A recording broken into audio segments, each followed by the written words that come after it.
Hoje estamos fazendo um programa especial. Como vocês sabem, eu me submeti, já terei me submetido a uma cirurgia quando você estiver assistindo esse programa, e eu vou ficar uma semana de molho, sem poder me levantar. Então, nós estamos gravando esse programa na sexta-feira, dia 15 de julho, né? E a gente escolheu dois temas que não devem sofrer alteração nesse período. O primeiro deles, deixa eu até puxar aqui, é que Bolsonaro pode ser o moderador da crise entre a Rússia e a Ucrânia. E o outro tema é o Elon Musk, né, que está demitindo gente, está sendo processado porque não compra o Twitter, não quer mais comprar o Twitter, em função de uma série de fatos aí. Ele parece até que está vivendo o inferno astral, porque até o foguete dele que estava sendo testado explodiu na plataforma, né? Mas vamos ver o que é que pode acontecer aí com Elon Musk. Mas vamos começar falando do Bolsonaro, né? Essa história aí do Bolsonaro ser o moderador da crise entre a Rússia e os Estados Unidos. Como é que é isso, Marcelo? Olha, eu li isso agora, por volta aí do dia 12, 13. Quem levantou a lebre, inclusive, foi a CNN, que não é propriamente muito simpática a ele. Mas o que ocorre é o seguinte, por alguma razão, até pelo fato, acho, de que o Bolsonaro já teve contato com ambos em alguma ocasião, ele foi apontado como um possível nome para fazer essa moderação, essa mediação. Esse é um papel que, em outros tempos, talvez coubesse aos Estados Unidos, né? Num governo Trump, certamente, ele teria tomado essa iniciativa. Até porque essa guerra está envolvendo vários países, praticamente o mundo inteiro. E o Bolsonaro tem aquela história, ele foi super criticado por ter ido ao Putin para negociar a questão dos fertilizantes. Aliás, foi o último encontro internacional do presidente da Rússia antes de eclodir a guerra, né? Antes de ele começar lá a bagunça com a Ucrânia. Existem aquelas circunstâncias de que a Ucrânia teria cedido favores ou coisa da OTAN, que ofereceria com isso um certo perigo lá à Rússia. Enfim, é uma questão lá deles que talvez até não nos diga a respeito aqui nesse momento. Mas eclodiu, afinal de contas, a guerra, o mundo inteiro se viu prejudicado, a Europa está empolvorosa com a história do gás, né, com a perspectiva de passar um inverno muito frio, com a supressão do abastecimento por parte da Rússia. Isso aí vai ser realmente um problema para eles.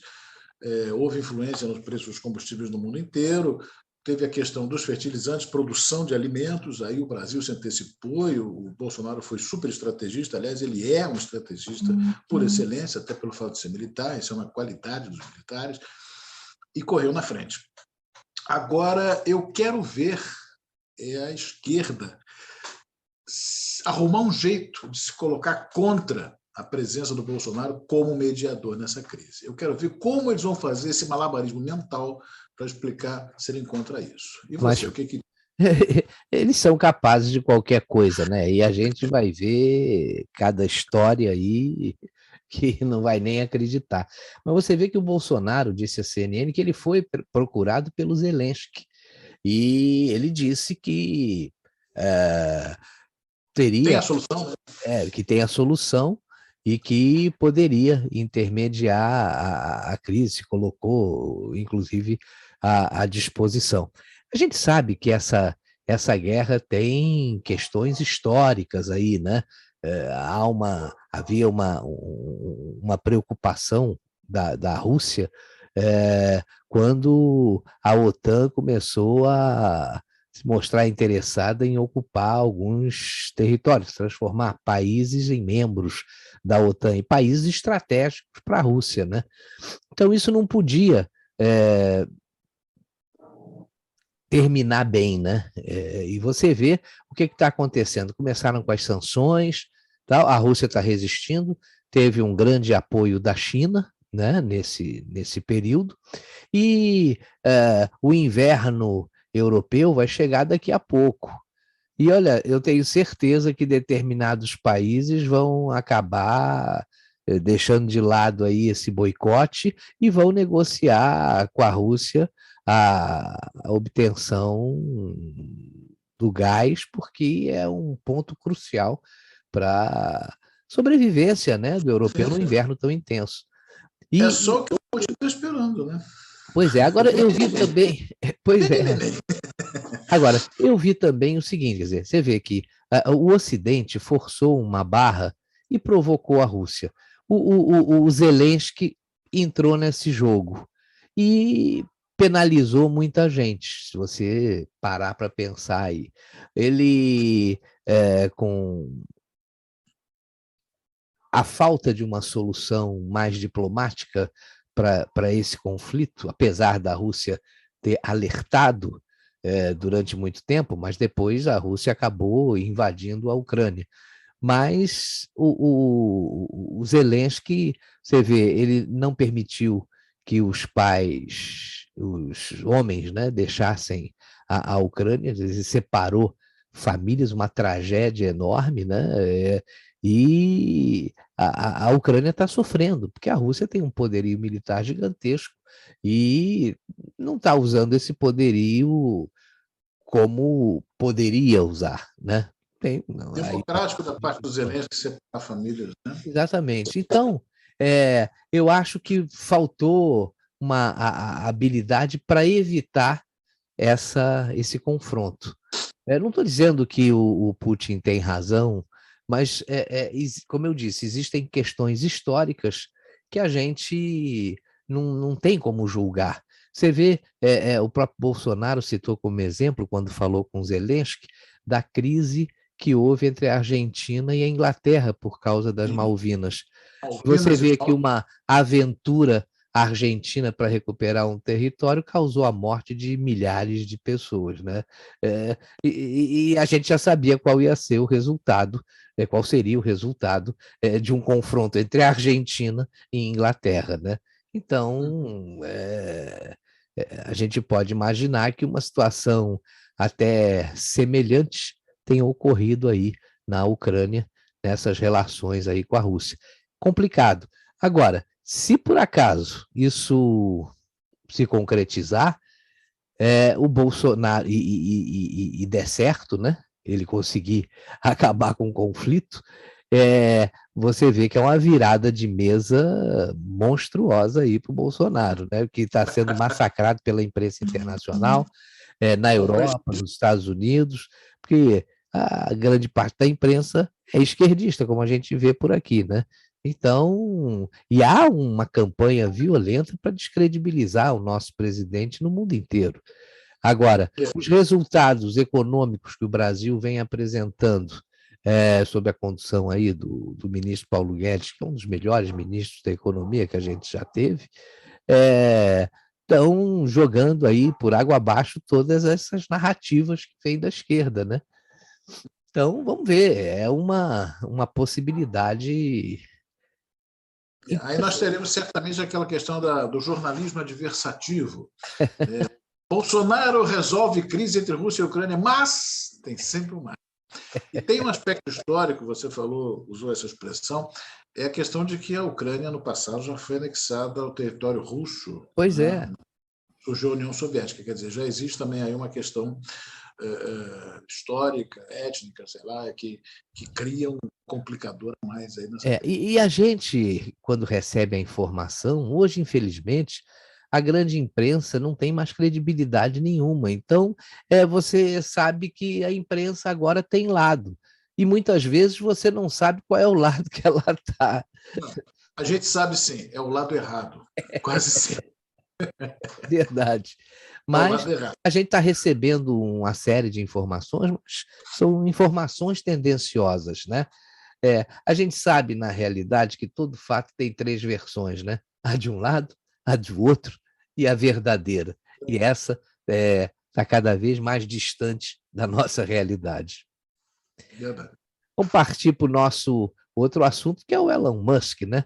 E parece que ele está sofrendo aí, rapaz, um inferno astral. Você vê que a Tesla não vai muito bem das pernas, está tendo que demitir gente pra caramba.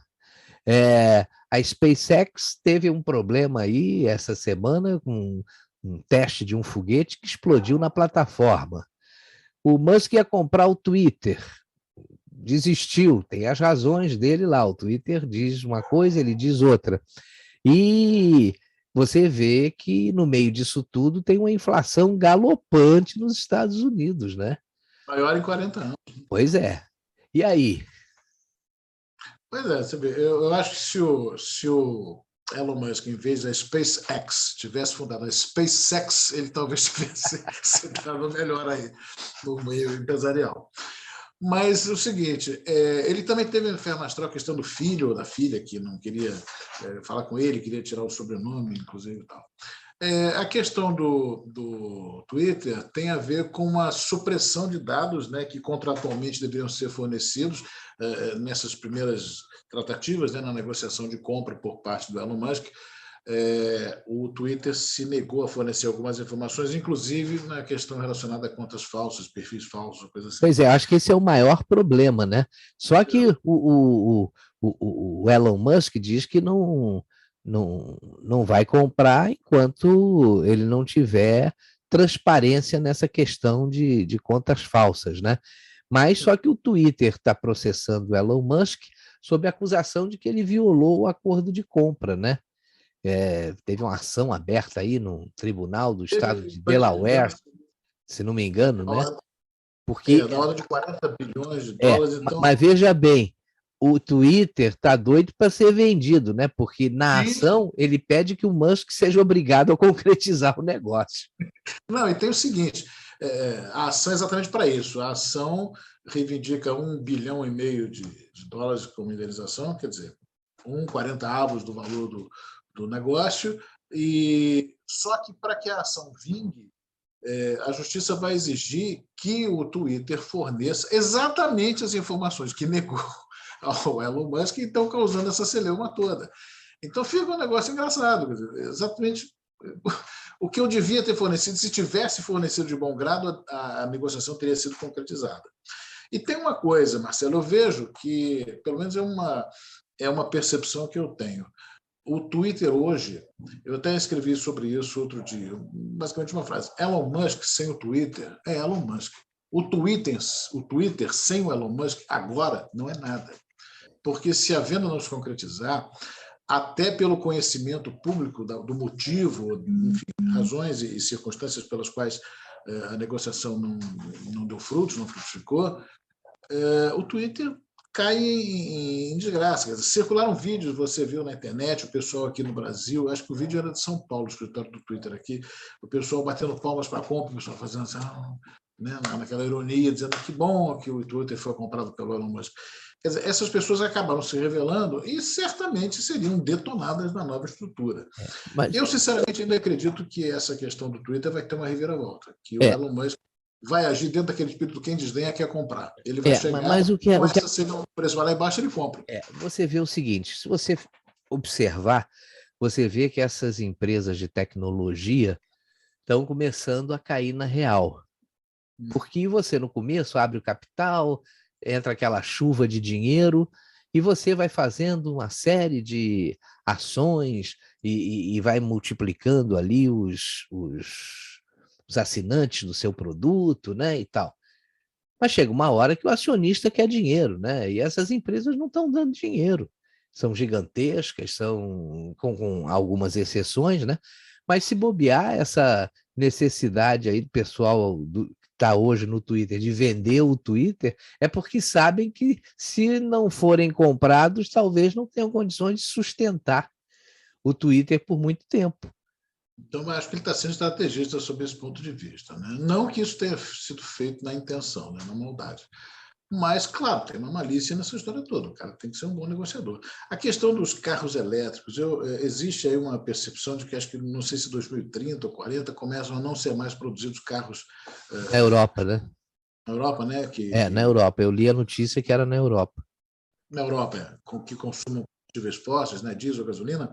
Mas, de qualquer modo, ainda hoje, essa questão do carro elétrico é meio delicada. Quer dizer, eu li também qualquer coisa essa semana, acho que numa cidade, acho que foi na Escócia, que já tinha 21% da frota elétrica, eles estão passando a rejeitar esses carros, não vão ampliar essa frota, e se bobear vai haver uma reversão por causa da autonomia, tem uma série de questões de limitação de velocidade, o carro não corre tanto, para um carro de polícia que precisa estar numa perseguição, você de repente ficar sem energia no meio do caminho, porque acabou a E carga. eu acho que não é só isso, Marcelo, é porque você, além dessa autonomia ainda ser pequena, o custo da energia não é barato, né? Não. E você vê a coisa prosaica, o sujeito com o carro com pane seca, não sei que expressão vai se inventar por isso, acabou a bateria do carro, o sujeito chega para dar sua correia com o quê? Com um gerador a diesel. Tem um carro a diesel ou gasolina transportando um gerador a diesel para tirar o carro elétrico da pane seca. Isso é uma piada. Essa é uma narrativa, né? Ah, temos que transformar todos os carros em carros a eletricidade e tal. É uma narrativa muito bacana, muito bonita, mas pouco eficaz. Eu acredito muito mais no carro híbrido, Sim. em que ele tem a bateria e tem o motor a combustão, e vai usar muito mais a bateria do que o motor a combustão. Mas ele tem um backup ali para caso aconteça alguma coisa, né? E por incrível que pareça, a gente tem que lembrar o pioneirismo do Brasil nisso duas vezes. O carro elétrico e os carros a álcool na década de 70. São coisas que não foram valorizadas. O carro a álcool ainda acabou criando aí uma sustentação, né? Houve uma época em que 95% dos carros vendidos no Brasil eram a álcool. Mas depois vem a frustração, né? Porque... Pois é, teve a frustração. Hoje, acho que essa questão está equilibrada. Tá, mas eu acho que ainda é preciso que a produção aumente significativamente, porque a diferença de preço para ser compensadora precisa estar na faixa de 70%, né? O álcool com relação à gasolina, para que haja realmente uma economia quando você troca a gasolina pelo álcool, né? E isso a gente acabou exportando, né? Essa tecnologia foi lá para fora, isso fez com que, inclusive, a gente tivesse que se habituar, coisa com a qual eu não me habituei até hoje, de chamar de etanol, eu continuo chamando de álcool mesmo, carro a álcool, carro a etanol. Isso não é eufônico, né? Inclusive, isso surgiu na época do Lula. Eu falei, deve ter sido criado exatamente para ele não confundir. Diz, álcool é o que eu bebo, etanol é o que eu ponho no tanque do meu carro. Então, eu não consigo assimilar essas duas informações aí. Para mim, é carro a álcool. Mas é um pioneirismo que é nosso, é uma coisa que nós deveríamos saber valorizar mais, nós exportamos essa tecnologia, e a questão do carro elétrico, ela eu acho muito útil, por exemplo, se você pensar em transporte público, né? Você ter os ônibus funcionando dessa forma, não da forma tradicional com a catenária, né? Com o ônibus elétrico, com as antenas, né? O chifrudo, como a gente sempre chamou aqui no Rio, mas os ônibus híbridos, né? Que já existem também em desenvolvimento, aqui na UFRJ a gente tem um polo que está cuidando disso. Os próprios sistemas ferroviários, que são alimentados por eletricidade, metrô, trens de subúrbio, trens de longa distância, por aí que a gente tem que ver. E a questão do carro, inclusive está se associando isso também à questão do aluguel de carro. Eu não sei se dentro dessa filosofia eu talvez enxergue uma coisa um pouco além da coisa, da teoria da conspiração, que você tem hoje a questão do carro de aluguel, não o carro de locadora. Carro de aluguel, inclusive, na terminologia antiga, era o táxi. Depois passou a se chamar carro de aluguel, o carro que você vai ali na Resta, localiza e tal, e pega. Mas o carro smart car, né, que você vai com um cartãozinho e tal, pega o carro é de todo mundo, não é de ninguém. É uma forma de você não precisar ter carro. Mas isso também é uma forma de você abrir mão de patrimônio. Eu não preciso de um carro porque alguém me dá, até que não é o Estado, é uma empresa privada, mas você começa a ficar muito despojado das coisas, você é estimulado a se despojar de certos bens. Não sei se isso também é uma ideia que está muito em consonância aí com a história do governo global, essa coisa, esse totalitarismo. Não sei. Eu acho que esse tipo de serviço, né, ele tem vantagens e desvantagens. Mas mas uma coisa estranha nessa questão do carro elétrico aí é você ver uma ação da Tesla que estava lá em cima se comparada à Ford, que é uma fabricante tradicional de carros, aí você olha, pô, tem alguma coisa errada. A Tesla ainda é um negócio experimental, né, rapaz? Porque você está vendo aí que outro dia um sujeito, eu vi uma queixa que um sujeito que comprou um carro da Tesla fez, ele ficou sem bateria, a bateria deu um problema, e para trocar a bateria do carro, ela não tá, além de não estar na garantia, o negócio ia demorar uns 3 ou 4 meses, ele ia ficar sem carro durante 3 ou 4 meses. Aí você vê que, é por isso que eu digo, isso aí não é um negócio experimental. Aí não bate, né? Você tem uma ação de uma empresa que começou ontem e acho que teve muito marketing nessa história, e aí é aquele negócio. O sujeito, para abrir capital, conta uma história bonita, diz que vai fazer isso, vai fazer aquilo, convence os investidores, só que depois de algum tempo não acontece nada daquilo que foi prometido. Essas pessoas também já esqueceram e daqui a pouco o sujeito está captando dinheiro, inventando uma outra história. É assim que isso funciona, né? E deve ter acontecido isso aí com... Acho que talvez sem demérito aí do empreendedorismo e do pioneirismo dele, mas há que se levar isso em conta, né? A questão de você ter uma proporcionalidade. É uma empresa que está nascendo, uma tecnologia que ainda é inovadora e é preciso medir isso muito bem. E uma outra tecnologia também sobre a qual eu já falei num desses meus comentários solo é a questão do carro autônomo, né? Você não tem motorista, alguém está guiando aquilo, existe uma ética, né? Os algoritmos promovem isso. Se o carro vem, ele está programado para, ao identificar o obstáculo, como fazia o Batmóvel, por exemplo, lá no seriado de TV em 66, ele para, a velhinha atravessa a rua, ele segue. O Coisa já tinha pensado isso naquela época. Mas se num evento repentino, uma coisa, se existe uma possibilidade de colisão, ele joga o carro contra uma pessoa que atravessou na rua ou contra um obstáculo, ele vai pensar no quê? Livrar a cara da pessoa que está atravessando ou do passageiro que está no carro, que é o dono do veículo? Quer dizer, é um negócio meio complicado. Acho que também, pelo menos para a nossa geração, é meio difícil de assimilar que isso que isso voe tão alto. Você pensar em Rapaz, trens... aqui você vê uma coisa, aqui no Rio de Janeiro não conseguem nem fazer o asfalto direito. O carro autônomo vai se confundir aí com os buracos da cidade, né? Pois é, tem certas coisas que a gente tem que ir um pouco mais devagar. Mas eu acho que nessa questão aí, voltando ao Elon Musk, ele é um cara empreendedor, é arrojado, tem ideia até de fazer comunidade em Marte, não sei. Ele viaja aí numa velocidade muito maior do que a nossa. Só que acontece o seguinte, né? A situação econômica dos Estados Unidos já não é a mesma. Ele tem muito dinheiro investido nesse projeto da Tesla. Eu acho ainda que tem muitos questionamentos e nós vamos ter ainda muitas coisas para serem analisadas com relação a essa implementação de carro elétrico em massa, essa história da Europa já anunciar isso a partir de 2032, pô, com os problemas que quem comprou o carro elétrico hoje vem tendo. Ora, pode ser que isso mude daqui a uns 3, 4 anos, se isso não for resolvido. De repente, podem não ter energia para se suprirem para combater o frio no próximo inverno, vão ficar preocupados em botar o som da eletricidade. Pois é. Então tem muita história aí para acontecer. Você tem a questão, voltando, econômica dos Estados Unidos, é preocupante. Você tem essa questão da eficiência e da eficácia dos modelos elétricos, somente elétricos. Você tem aí já uma situação como ele está enfrentando no Twitter, e dependendo da justiça, a gente nunca sabe o que sai da cabeça de juiz, né?